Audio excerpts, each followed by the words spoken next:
రాహుల్ గాంధీకి స్క్రిప్ట్ విదేశాల నుంచి వస్తోందనే విషయాన్ని బీజేపీ బట్టబయలు చేసింది. కాంగ్రెస్ పార్టీ విదేశీ ఆపరేషన్లను భారత్లో సక్రమంగా అమలు చేస్తున్న విషయాన్ని బీజేపీ ఆధారాలతో సహా బయటపెట్టింది. ఇటు సోషల్ మీడియాతో సహా అటు రాజ్యసభలను కాంగ్రెస్ పార్టీ విదేశీ స్క్రిప్ట్ను ఎలా చదువుతుందో ఎండగట్టింది. Organized crime and corruption reporting project OCCRP సంస్థ ఇచ్చిన స్క్రిప్ట్లను రాహుల్ గాంధీ భారత్లో విజయవంతంగా చదివి వినిపిస్తున్నారు. ఈ సంస్థ వెలువరించిన ప్రతి కథనాన్ని రాహుల్ గాంధీ తన రాజకీయ విమర్శలకు ఉపయోగించుకుంటున్నారు. అసలు ఈ ఓసీసీఆర్పీ అంటే ఏమిటి? ఈ సంస్థకు జార్జ్ సోరెస్కున్న లింకులేంటి? ఈ సంస్థ వెలువరించే రిపోర్ట్లను రాహుల్ గాంధీ ఎందుకు ఆధారంగా చేసుకుంటున్నారు చూద్దాం. అంతకంటే ముందు జాతీయవాద జర్నలిజంలో తనదైన ముద్ర వేసిన నేషనలిస్ట్ హబ్ ఇప్పుడు ఎన్హెచ్ ప్రైమ్ పేరుతో ఓటీటీ రూపంలో కూడా మీకు ఎక్స్క్లూజివ్ కంటెంట్ అందిస్తుంది. ఇప్పుడే www.nhprime.in వెబ్సైట్లోకి లాగిన్ అయి సబ్స్క్రిప్షన్ తీసుకోండి.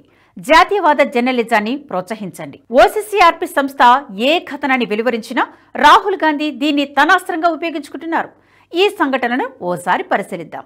2021 జూలై 1వ తేదీన కోవాక్సిన్ కు సంబంధించిన కథనాన్ని ప్రచురించింది ఓసీసీఆర్పీ. అవినీతి జరిగిందని అనుమానంతో బ్రెజిల్ భారత్తో చేసుకున్న $324 కోవాక్సిన్ ఒప్పందాన్ని ఉపసంహరించుకుందని రిపోర్టును వెలువరించింది. ఈ కథనాన్ని ఆధారంగా చేసుకుని Congress social media incharge Priyanka Chaturvedi press meet పెట్టి ప్రభుత్వాన్ని విమర్శించారు. నిజానికి సరిగ్గా నెల క్రితమే వేరే పత్రికలో అటువంటి కథనమే వచ్చింది. కానీ కాంగ్రెస్ పార్టీ దాన్ని పట్టించుకోలేదు. ఓసీసీఆర్పీ సంస్థ కథనాన్ని వెలువరించగానే దాని ఆధారంగా విమర్శలు గుప్పించింది.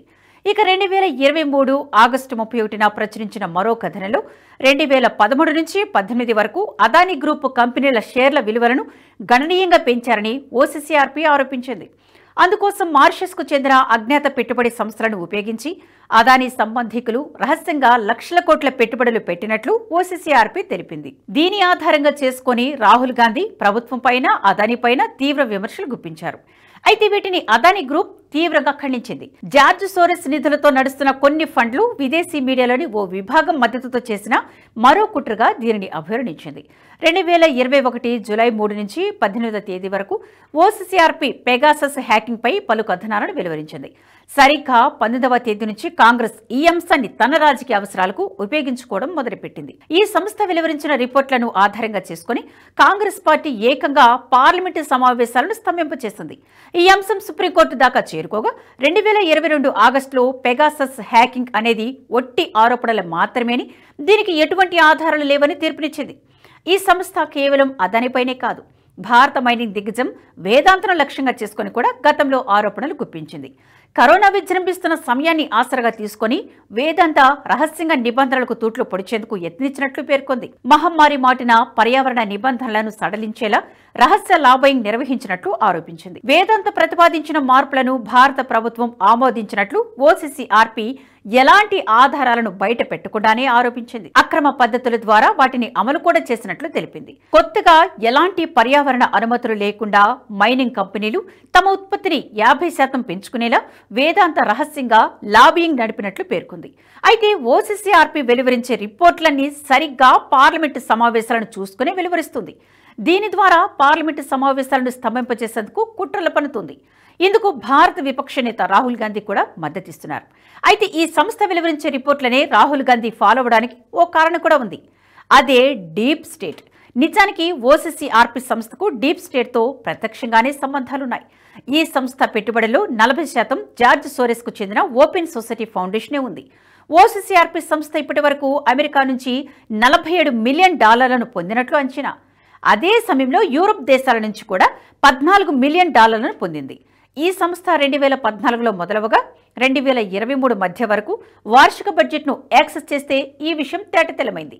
దీని వార్షిక బడ్జెట్లో ప్రభుత్వ నిధులు 70 ఉండగా అందులో 52% నిధులను అమెరికా ప్రభుత్వమే అందించింది. దీన్ని బట్టే ఈ సంస్థను నడిపిస్తోంది అమెరికానే అని అర్థమవుతుంది. దీంతో పాటు జార్జ్ సోరెస్ ఈ సంస్థకు లింకులున్నాయి. ఈ సంస్థను సోరెస్ వెనుకుండి నడిపిస్తున్నారు. అందుకే ఈ సంస్థ ఏ రిపోర్టును వెలువరించినా దాన్ని కాంగ్రెస్ పార్టీ అనుసరిస్తోందని బీజేపీ ఆరోపిస్తుంది. బీజేపీ అధికార ప్రతినిధి సంబిత్ పాత్ర ఈ విషయంపై మాట్లాడుతూ సోరెస్ అజెండాను రాహుల్ ముందుకు తీసుకువెళ్తున్నారన్నారు. ఆయన ఓసీసీఆర్పీ ఆదేశాలను పాటిస్తున్నారని దుయ్యబట్టారు. రాహుల్ సోరెస్ ఇద్దరూ ఒకటేనని, ఒకరి బాధపడితే మరొకరు కలత చెందుతారని అన్నారు. తన అజెండాలను నెరవేర్చుకోవాలని ఆ బిలియనీర్ కోరుకుంటున్నారని, ఆయనకు రాహుల్ సాయం చేస్తున్నారని దుయ్యబట్టారు. దేశ ప్రయోజనాలకు ముప్పు తేవడమే వారిద్దరికీ కావాలని, దేశాన్ని విభజించాలని చూసేవారు ప్రగతిని చూడలేరంటూ ఘాటు వ్యాఖ్యలు చేశారు.